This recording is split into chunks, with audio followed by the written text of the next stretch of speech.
Merci beaucoup. Mesdames et messieurs, chers amis, chers résistants, eh bien, nous voilà donc réunis à Arras, cette terre de France où souffle décidément le bon vent de l'unité et du patriotisme. Quand nous avions inauguré cette salle, beaucoup d'entre vous n'étaient pas encore là. Pour notre congrès fondateur, c'était en 2018. Nous n'avions pas alors imaginé que nous allions tomber amoureux de cet endroit, où il se passe, je le pense, tant de choses bien pour notre pays et notre peuple. Nous n'étions que 300. On remplissait à peu près ce couloir. Et puis nous sommes revenus. Oh, de l'eau avait coulé sous les ponts. C'était l'an dernier. Et nous étions 1600. Alors on s'est dit qu'on avait très envie de revenir. Et par un prompt renfort, nous voilà donc aujourd'hui, mes chers amis, 2500.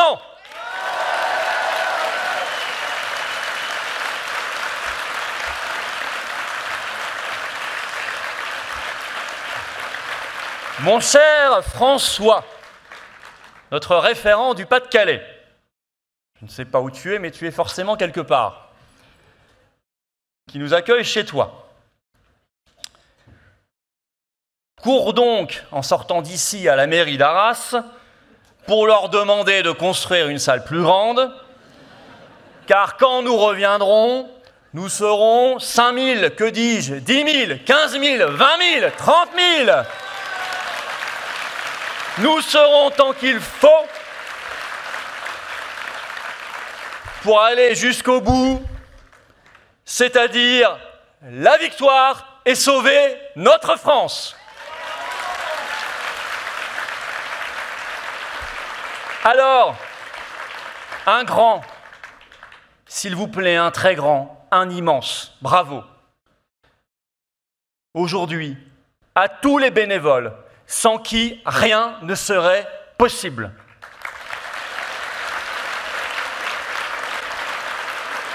À tous les organisateurs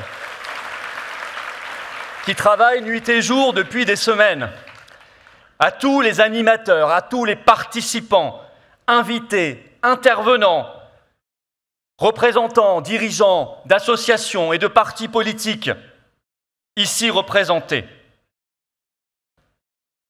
Bravo à vous tous. Bravo les patriotes. Vous avez démontré, une fois de plus, que la couleur orange, décidément, se mariait très bien avec le bleu, le blanc et le rouge. Alors, pourquoi donc ces assises de la souveraineté, puisque c'est bien le nom de l'événement qui nous réunit aujourd'hui, ce 14 septembre à Arras? D'abord, parce que ce 14 septembre, en ce moment, Macron parade sur les Champs-Élysées. Vous avez loupé ça.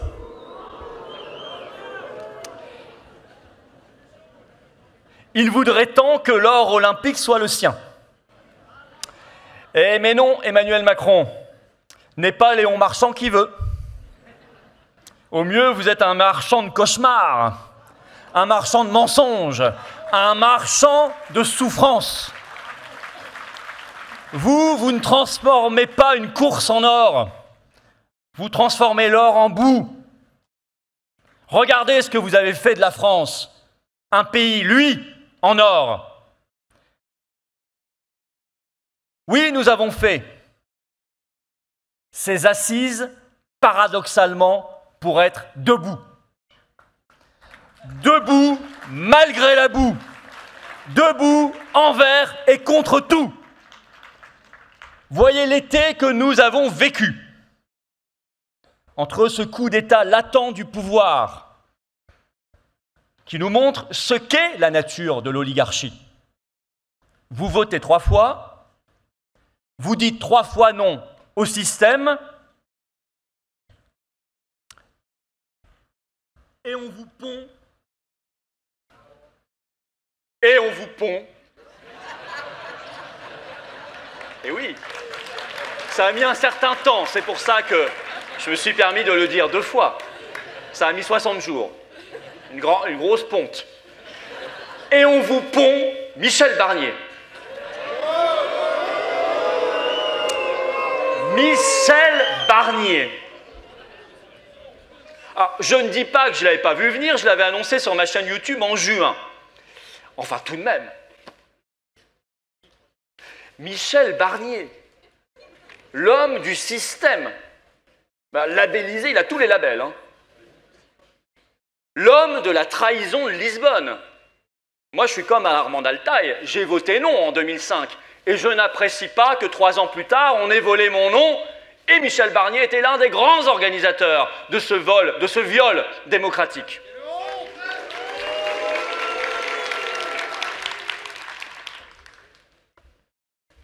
L'homme qui d'ailleurs, matin, midi et soir, nous disait à la télévision qu'il fallait voter oui en 2005, je m'en souviens comme si c'était hier.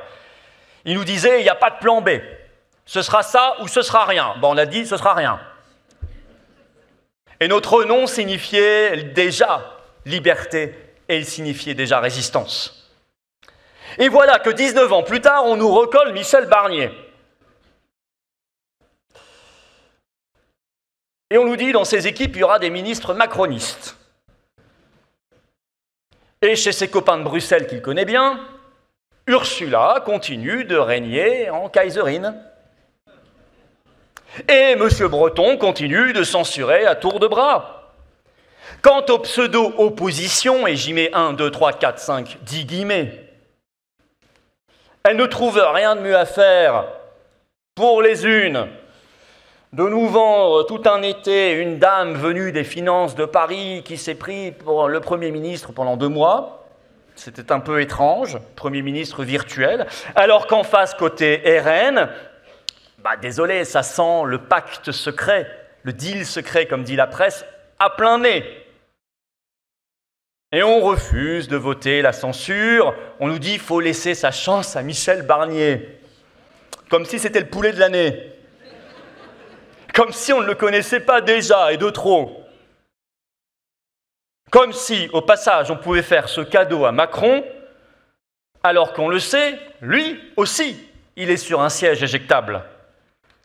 Voter la destitution et il n'y a plus de Macron. Censurer le gouvernement, censurez-le encore, censurez-le toujours. C'est comme une bonne recette. Et vous y ajoutez à la fin, si ça n'est pas suffisant, une pincée supplémentaire de censure, et Macron, démission. Mais n'est-ce pas raisonnablement la seule chose bien à faire, et je dirais même la seule chose décente à faire, vu cette clique, vu ce qu'elle inflige au pays depuis 7 ans, vu la somme de trahison, de souffrance et de mensonges accumulés. Ici, à Arras, ce jour, ce sera notre petit côté robespierrien de la journée. Pas de complaisance avec ces gens, avec l'oligarchie, avec ces européistes et ces mondialistes. Ici, on aime les gens, on aime le peuple de France, on aime la liberté, on aime la France. Alors, on trouve qu'elle est encore beaucoup plus chouette sans tous ces gens-là.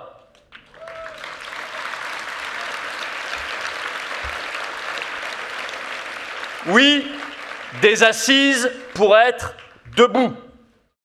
Après cet été de censure, où X, le réseau social, a été menacé par le commissaire Breton, où le PDG de Telegram a été arrêté par la police de Macron sur ordre, ou même C8, qui va quand même pas très très loin dans l'esprit de rébellion, mais c'est déjà trop pour le système, a été dégagé de la TNT. Nous avons, mes chers amis, en cette rentrée, plus que jamais, une furieuse envie de crier « Liberté ! Liberté !»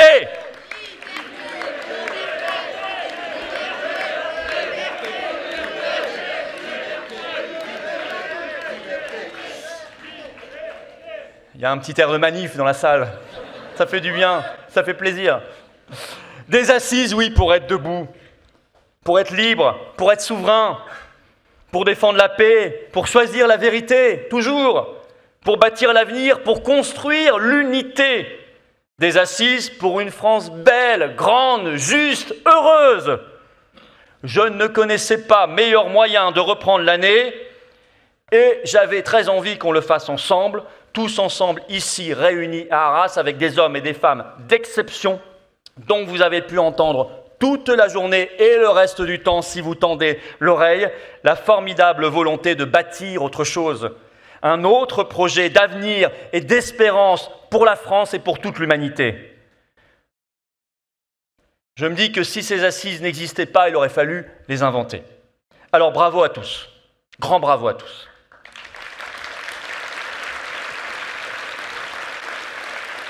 Les assises de la souveraineté, parce que sans souveraineté, il n'est que soumission. Et alors le débat démocratique n'est plus que mensonge. Les pantins s'agitent sous nos yeux, mais comme des marionnettes qu'ils sont. Dans l'ombre des coulisses de Bruxelles et Washington, les vrais marionnettistes choisissent à notre place notre destin, veulent contrôler nos vies. Je ne l'accepte pas. Ici, on ne l'accepte pas. Ici, nous rappelons une évidence. Le seul et unique souverain, c'est nous. La souveraineté, c'est nous. La souveraineté, c'est le peuple, c'est la nation, c'est la France. Dehors les imposteurs, dehors les pantins. Ne restons plus spectateurs, fini la comédie. Nous montons sur scène et c'est nous qui redevenons acteurs de notre propre vie et du destin de notre propre pays. Voilà ce que nous crions avec fierté et enthousiasme en cette journée à Arras, ce 14 septembre, pour ces assises de la souveraineté.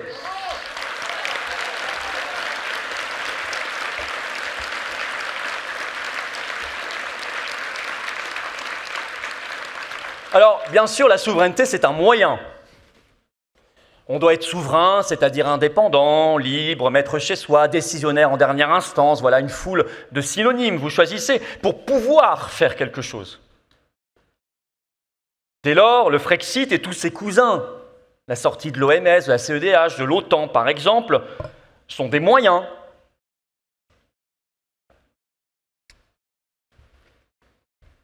Et on me dit parfois, le Frexit, rappelle-le, dis-le plus souvent.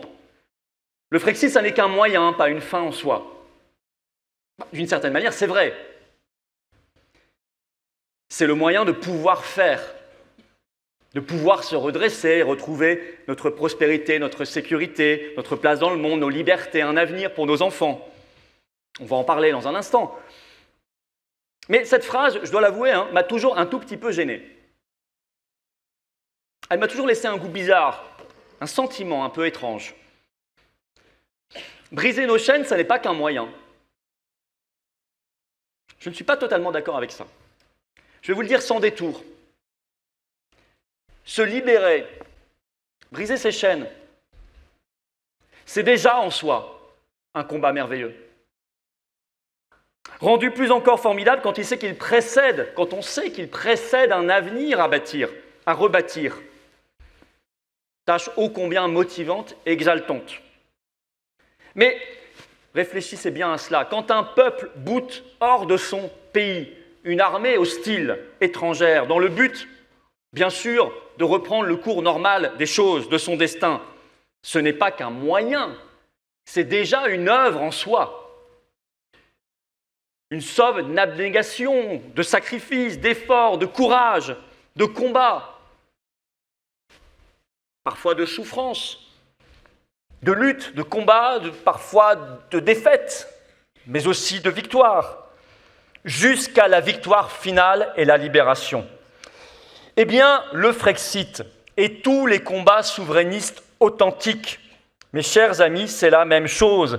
C'est déjà en soi un accomplissement extraordinaire, un hommage qu'on rend à la France éternelle et à tous ceux qui bien avant nous, sont tombés déjà pour la libérer et pour nous offrir un avenir de liberté. Le Frexit, c'est un moyen, bien sûr, et d'ailleurs, il ne se suffit pas à lui-même. Il faut aussi s'assurer, derrière le Frexit, de tout changer. Je ne voudrais pour rien au monde un Frexit avec Macron et Bruno Le Maire au pouvoir. Et nos amis britanniques ont encore du travail à faire. Mais il est une condition nécessaire, impérieuse, indispensable, pas suffisante, mais nécessaire. Mais il n'est pas non plus qu'une condition suffisante. Le combat pour le Frexit est la preuve que nous sommes vivants. Vivants et debout. Et qu'on a bien l'intention de vivre des jours et des années meilleurs. Et même nos meilleures années. Ces meilleurs moments, nous les passerons sans l'euro et sans l'Union européenne. Parce que nous voulons une agriculture française vivante, de qualité, de proximité, de circuits courts, qui paye bien les paysans, et non pas soumis au libre-échange qui saccage absolument tout, à commencer par notre santé et les revenus des agriculteurs et l'environnement. Mais là, on entend moins les écolos sur le libre-échange. Ils oublient soudainement d'en parler.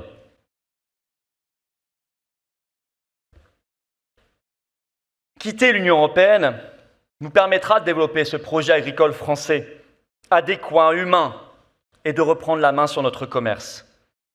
C'en sera fini des larves et des insectes que Mme von der Leyen et Bill Gates veulent mettre dans nos assiettes. C'en sera fini notamment du traité de libre-échange, Union européenne, Mercosur, qui repointe le bout de son nez en cette rentrée, et pour lequel, écoutez bien, la Commission européenne et l'Allemagne ont déjà annoncé qu'ils allaient tordre le bras à la France. Vous me direz, un tordu comme Macron acceptera volontiers de se faire tordre le bras, et même les deux, s'il s'agit de trahir le pays. Mais nous ne l'acceptons pas. La souveraineté nous permettra de décider par nous-mêmes. Comme nous pourrons dire, dans les cantines scolaires, désormais, on privilégie la nourriture française, produite en France, de qualité, et on aura le droit de le faire. Comme nous pourrons donner priorité à nos petites entreprises, à nos artisans, à nos PME, dans nos marchés publics, et on aura le droit de le faire. Comme nous pourrons décider de grands projets nationaux, nous rappelant que la France se déploie dans le monde entier, que son outre-mer est formidable, qui nous a donné d'ailleurs ces dernières années des leçons de résistance extraordinaires, qu'il est riche humainement, riche de cœur, riche de potentialités, que nous avons à travers les mers et les océans 12 millions de kilomètres carrés d'espace maritime, une richesse formidable, encore largement explorée. La France des grands projets dans les mers, dans l'espace, dans les océans, dans la terre et sur terre, c'est une France libérée de ses entraves, débarrassée de sa servitude, de ce sentiment qu'on nous a mis dans le crâne, que notre pays serait forcément petit et voué à se fondre et à disparaître. Non, sortir de l'Union européenne pour revenir dans le monde, pour revenir dans l'histoire, pour porter un projet national. Ça, c'est beau. Ça, c'est la politique avec un P majuscule.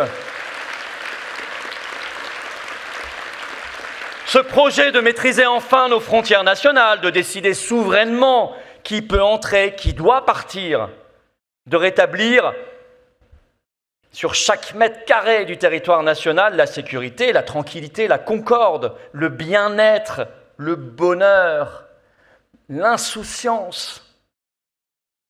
La France a tellement rimé avec insouciance. Il faut que ce soit vrai à nouveau. La France doit retrouver sa gaieté, doit retrouver sa joie de vivre. C'est malheureux de voir notre pays, qui est pourtant si riche et si merveilleux, être aujourd'hui si triste. Nous n'avons pas mérité ça, personne n'a mérité ça. Et ici, on prend l'engagement que cette tristesse, on va la gommer et la remplacer par du bonheur et de la gaieté.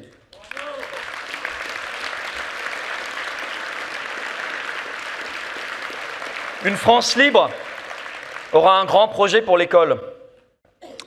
Chargé, je vais peut-être dire un gros mot, de la transmission. Et d'y apprendre à lire, écrire, compter, réfléchir, avoir un esprit critique, un esprit libre, aimer son pays, être un bon citoyen. Et non, par exemple, y apprendre dès la classe de CP la liste des pratiques sexuelles, comme certains esprits complètement déséquilibrés voudraient nous y projeter. Aussi, une France souveraine fera ses choix. Stop aux milliards d'euros déboursés pour le budget de Madame von der Leyen, à qui nous ne réserverons plus que quelques oranges quand nous irons la visiter en prison.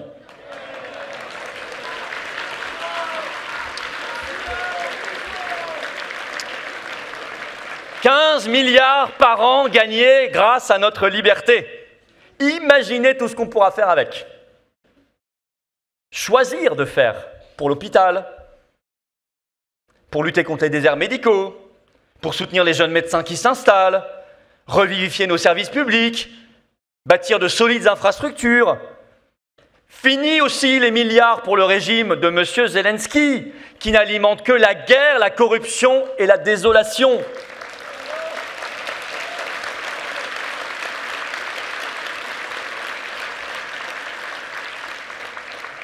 On ne fait que pousser de jeunes malheureux Ukrainiens à se faire trouer la peau pour rien, juste pour engraisser quelques milliardaires outre-Atlantique ou à Bruxelles. Et ça, c'est un crime. C'est un crime monumental et ces milliards seront bien plus profitables à un service de santé aujourd'hui volontairement effondré sur ordre de l'Union européenne et de BlackRock. Parce qu'ils veulent le dévorer, ils veulent le privatiser. Macron, von der Leyen, nous ne mourrons pas pour l'Ukraine, alors que nos malades meurent aux urgences, faute de personnel pour les prendre en charge. Notre souveraineté nous permettra de remettre les choses à l'endroit. La souveraineté est un projet national. Elle est aussi un projet international pour la France. Celui de défendre partout dans le monde nos intérêts nationaux, de retrouver une voie qui nous soit propre, d'équilibre et de paix au Moyen-Orient, de paix avec la Russie, de paix en Ukraine. Le monde des BRICS, ce nouveau monde, ne doit pas être vu comme une menace. Il ne l'est que pour les faucons de l'État profond et les corrompus de la guerre. Pour eux, oui, c'est une menace, parce que la paix est une menace pour eux. Libres, nous pourrons nous rappeler que notre première frontière terrestre, c'est avec le Brésil. Et nous retrouverons le chemin du dialogue, et non celui de la confrontation systématique, de la haine agressive, belliqueuse, repliée sur le précaré washingtonien.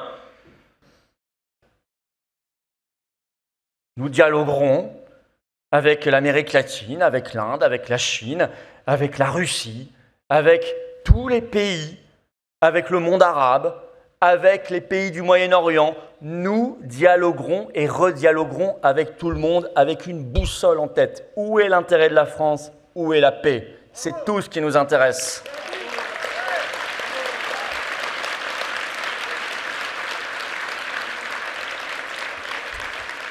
Vous voyez bien que tout cela n'est pas possible si nous ne sortons pas de l'OTAN. L'OTAN n'est pas la garantie de la paix. L'OTAN est la certitude de la guerre. Notre voie propre, c'est notre bouclier et c'est la paix. Une France libre prendra ses distances avec tous les fauteurs de guerre qui veulent aujourd'hui, et l'affaire est sérieuse, au moment même où on se parle, l'heure est grave.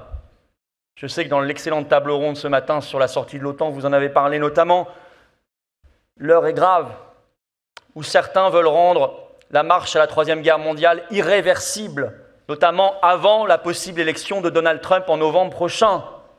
Ces faucons de guerre ne doivent plus dicter la politique de la France. Je vous le dis et je vous le redis, une seule boussole. Où est l'intérêt de la France? Où est la paix? C'est tout.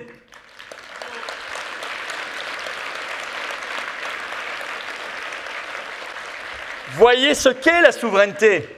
Toutes vos tables rondes l'ont dit ce matin, exposé brillamment. Briser nos chaînes nous permettra un projet d'avenir crédible. La table ronde sur la sortie de l'OMS l'a bien dit. Sortir de l'OMS, c'est remettre la santé au-dessus du fric. C'est remettre l'humain au-dessus du fric. C'est remettre le cœur là, et non pas le portefeuille, le coffre-fort, à la place de ce qui doit nous faire vibrer. Nous ne sommes pas des êtres destinés à nous enrichir cupidement sur la souffrance et le malheur des autres, à entasser, à nous engraisser, quitte à voir mourir des gens.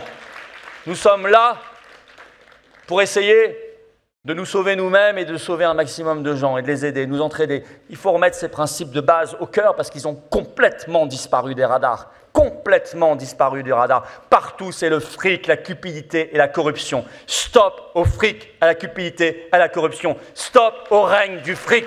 Oui au règne du cœur et de l'intérêt supérieur de notre pays. C'est remettre l'humain au-dessus de leur magouille. C'est dire stop à M. Gates, Bill Gates, qui croit pouvoir acheter le monde entier avec ses milliards, jusqu'à nos consciences. C'est mettre à la poubelle le funeste traité mondial sur les pandémies de l'OMS. C'est le plus jamais ça. Plus jamais de passe sanitaire, plus jamais de passe vaccinal, plus jamais d'infirmières, de médecins, d'administratifs, de pompiers suspendus, jetés à la rue, sans un euro, sans salaire. Plus jamais ça.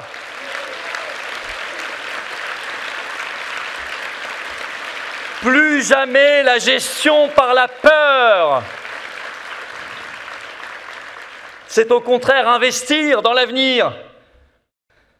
Les traitements, la prévention, que de mots interdits depuis des années. La réaffectation des anciennes molécules, même si ça ne rapporte rien, surtout d'ailleurs si ça ne rapporte rien. C'est-à-dire qu'on a un peu plus confiance dans les médecins qui soignent et les chercheurs qui trouvent. Je pense par exemple à Alexandra Orion-Caude, le professeur Perron ou le professeur Raoult, entre autres.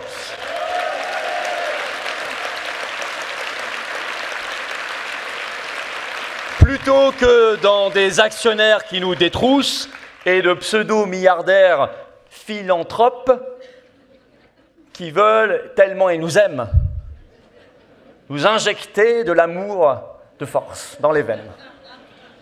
On n'en veut pas de votre amour injecté de force, Monsieur Gates, on n'en veut pas, on n'en veut pas. On veut choisir nous-mêmes, librement.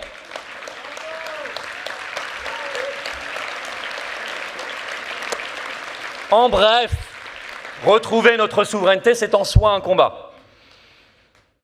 C'est déblayer le terrain, aujourd'hui occupé par les imposteurs. Et une fois déblayé, y bâtir un projet national, économique, industriel, monétaire, agricole, culturel, éducatif, de santé, pour notre sécurité, pour notre identité, pour de vrais salaires, pour l'avenir, et celui des générations qui vont nous suivre, et pour la paix. C'est dans la liberté d'expression, que ce projet pourra sortir de terre. La liberté est la condition de tout, de la réflexion, de l'échange, du débat, de la saine controverse, des échecs et des succès. La condition reine du débat démocratique qui retrouve un sens. J'ai vu que M. Trump voulait prendre une loi, s'il est élu, qui garantira la liberté d'expression, qui normalement l'est déjà dans leur pays, par le premier amendement, mais bon. Mais surtout qui punira très sévèrement tous les censeurs publics et privés. Je veux la même loi en France.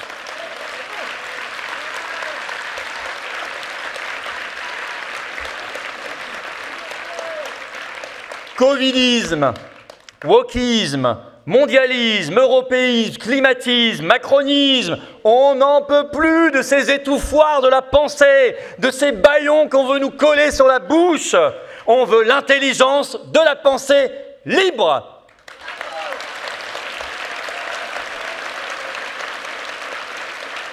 Et vous comprenez bien qu'en étant dans l'Union européenne, l'OTAN, l'OMS, cette liberté n'est qu'illusion. Plus le pays est enchaîné, plus les censeurs ont le pouvoir.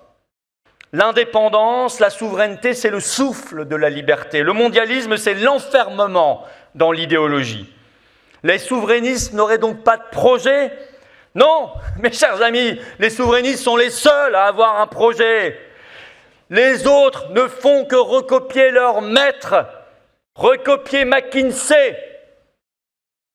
Et la copie, la soumission n'a jamais fait un projet. Ce projet, nous irons le porter aux quatre coins de France. Nous le détaillerons point par point dans les universités d'éducation populaire et la première aura lieu dans quelques jours, début octobre, en Moselle. On y parlera politique étrangère et de défense. Puis on ira parler école en Loire-Atlantique. Puis on ira parler agriculture, environnement, protection animale, sécurité, etc., etc., etc. Qui portera ce projet? Qui pour redresser la France, sauver la paix et nos libertés?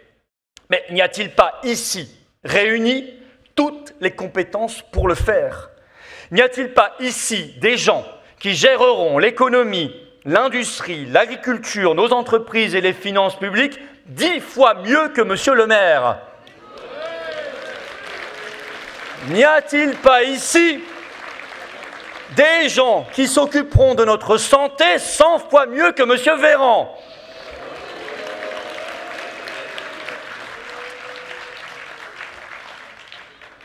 N'y a-t-il pas ici des gens qui aiment la France 1000 fois plus que M. Macron?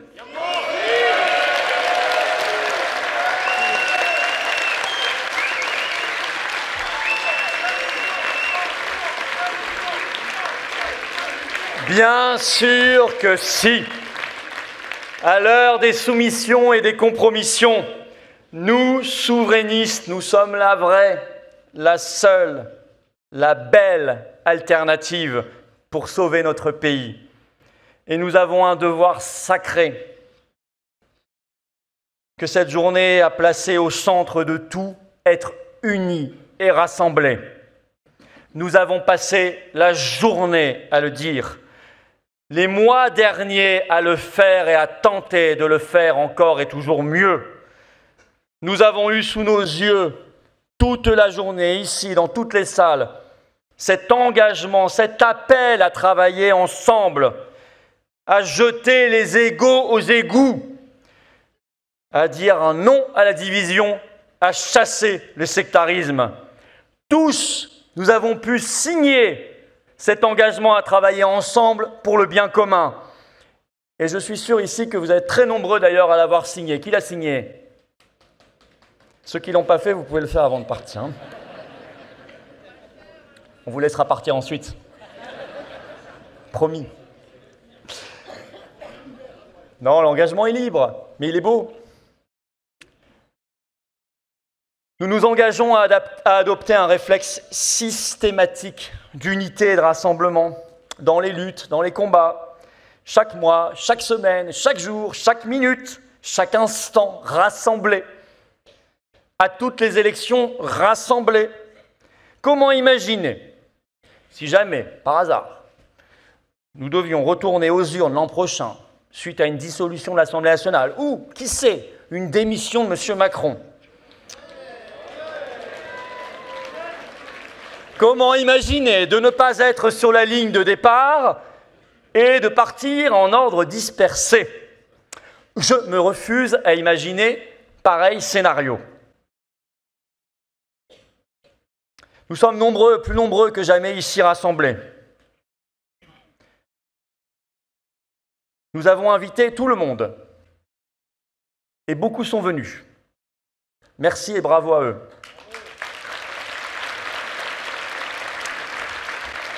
Quant aux autres, Vous savez ce qu'on dit, les absents ont toujours tort. Et si, mes chers amis, nous décidions que le bloc souverainiste, c'était nous, si nous prenions l'engagement que rien ne pourra jamais nous diviser, qu'aucune querelle, toute légitime qu'elle soit, il peut y avoir des querelles légitimes, mais qu'aucune querelle n'arrivera jamais à la cheville des exigences légitimes du peuple de France, à ce que nous servions le bien commun et à ce que nous sauvions, oui, je dis bien sauvions, la France.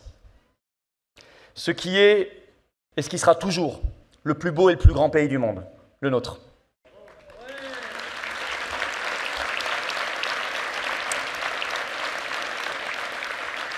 Nous sommes le bloc souverainiste, ici rassemblés dans l'amour de l'humanité libre et en paix, dans l'amour de la France indépendante, juste, puissante et heureuse, dans l'amour d'un peuple qui peut de nouveau regarder avec fierté son passé, avec courage son présent, avec espoir son avenir. Vous savez, c'est Albert Camus qui disait « Là où il n'y a pas d'espoir, nous devons l'inventer. L'impuissance est une illusion. La force du cœur, l'intelligence, le courage suffisent pour faire échec au destin et le renverser parfois. Il faut seulement vouloir, non pas aveuglément, mais d'une volonté ferme et réfléchie. » Albert Camus. Tous ces mots, je les signe avec vous aujourd'hui.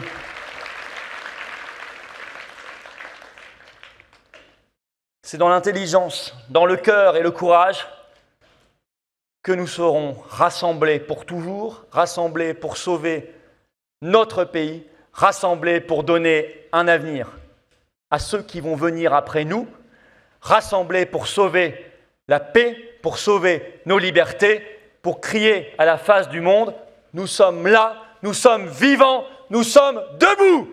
Vive la liberté, vive la résistance, vive la paix et vive la France libre. Nous allons chanter notre hymne national. Allons, enfants de la famille.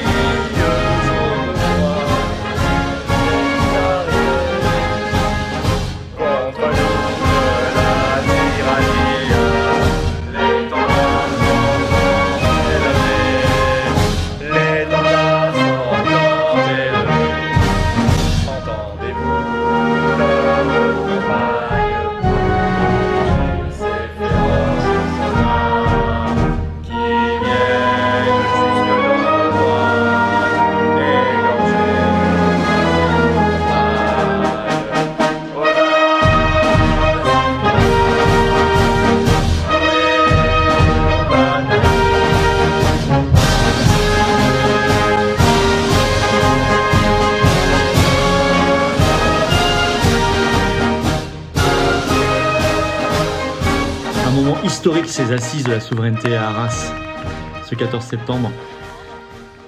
Un moment où les cahiers de projet, vous les avez remplis comme jamais, c'était plein à craquer. Des milliers de personnes ont signé, on a les signatures, l'appel au rassemblement qui était présent partout, une première, et puis tous les intervenants aussi. La dizaine d'intervenants, plus les 6 tables rondes. Et vous avez vu mon discours d'appel au combat. On voit la soif de rassemblement et d'action. Ces assises de la souveraineté d'Arras, c'est aussi toute une fourmilière. Bravo, bravo aux organisateurs, aux bénévoles, aux militants, aux intervenants, aux présidents de partis politiques, de syndicats, d'associations, de représentants qui étaient là, qui ont répondu aux invitations. Les absents, eux, ont toujours tort, mais beaucoup ont répondu présent. Bravo à la prise d'image, à la communication, à la technique, au son, bref, toute une famille. Et puis un moment, un tournant, un moment historique. Parce que les souverainistes sont la seule alternative, la seule rupture. Il y a une soif, je l'ai dit, pour notre France, notre humanité, nos enfants, notre avenir, notre liberté, la paix. Et on ne lâchera pas l'affaire. On ne lâchera pas l'affaire. Première suite concrète, La première université d'éducation populaire, ce sera le samedi 5 octobre en Moselle à Marly. J'y serai bien sûr, à la fois dans la table ronde, le thème « Quelle politique étrangère et de défense pour une France libre ?» Le projet, le concret, l'avenir, avec des spécialistes et moi-même. Et puis je ferai ensuite d'ailleurs un discours plus général, entrée gratuite, ouvert à tous, adhérents comme non-adhérents. Mais il y a un lien d'inscription pour Marly le 5 octobre, la Moselle, sous la vidéo en description. Inscrivez-vous dès maintenant, ne tardez plus, ça va partir très très vite. Et puis, ce vendredi, 20 septembre, 19h, on est en direct sur cette chaîne. Je prends toutes vos questions en direct, toute l'actualité, sans tabou, sans interdit, sans langue de bois. Soyez là, ramenez du monde. Ça va être un très gros direct, actualité française et mondiale. J'ai hâte de vous voir, de vous retrouver pour ce direct. Merci de partager cette vidéo. Je pense qu'elle est importante, elle va ouvrir les yeux, elle va donner envie au combat à beaucoup de monde. Pour ça, abonnez-vous à cette chaîne YouTube par un petit clic gratuit sur s'abonner en dessous. Voilà, vous êtes abonné à la chaîne et grâce à votre abonnement à la chaîne qui a juste pris un clic gratuit pour vous, ou réabonnement si YouTube vous avez des abonnés, ça faut vérifier, les vidéos circuleront mieux, vont toucher des nouvelles personnes. Merci, bravo à vous. Vous savez, les assises, c'est toute une organisation, c'est un coup. Ça montre aussi l'esprit de famille, aux patriotes et de combat. Alors rejoignez-nous maintenant. Rejoignez-nous et aidez-nous par un don pour financer tout ça et tout ce qu'on va faire après. Parce qu'on n'a pas un centime de financement d'État ni des banques, rien. Mais on fait, on n'a que adhésion, réadhésion et don à 100%. Mais on fait. Et puis j'ai envie d'être avec vous. Puis soyez pas seuls, parce qu'ensemble on peut tout changer. Seul, isolé, on fait rien. On déprime. Ensemble, on est mieux et on change les choses, on gagne. Vous pouvez adhérer, réadhérer dès maintenant, je vous invite à le faire. Je vous incite à le faire vraiment. Tardez plus. Remettez pas à demain. Adhérer, réadhérer pour le faire, c'est le premier lien sous la vidéo en description. Ce lien est également en commentaire épinglé, une petite fiche sur l'écran maintenant et dans quelques secondes, un lien sur l'écran. Choisissez faire un don au mouvement pour nous permettre de financer tout ça et tout le reste, je l'ai dit. C'est le deuxième lien sous la vidéo en description. Tous les liens sont par ailleurs adhésion, réadhésion, don sur notre site les-patriotes.fr. Et tout ça est défiscalisé aux 2/3 de vos impôts. Ça fait baisser vos impôts. Profitez-en. Profitez-en, faites baisser vos impôts. Ne donnez pas ça à Macron. Bravo aux donateurs, vraiment, aux réadhérents. Et bienvenue aux nouveaux adhérents patriotes. Et vive la France.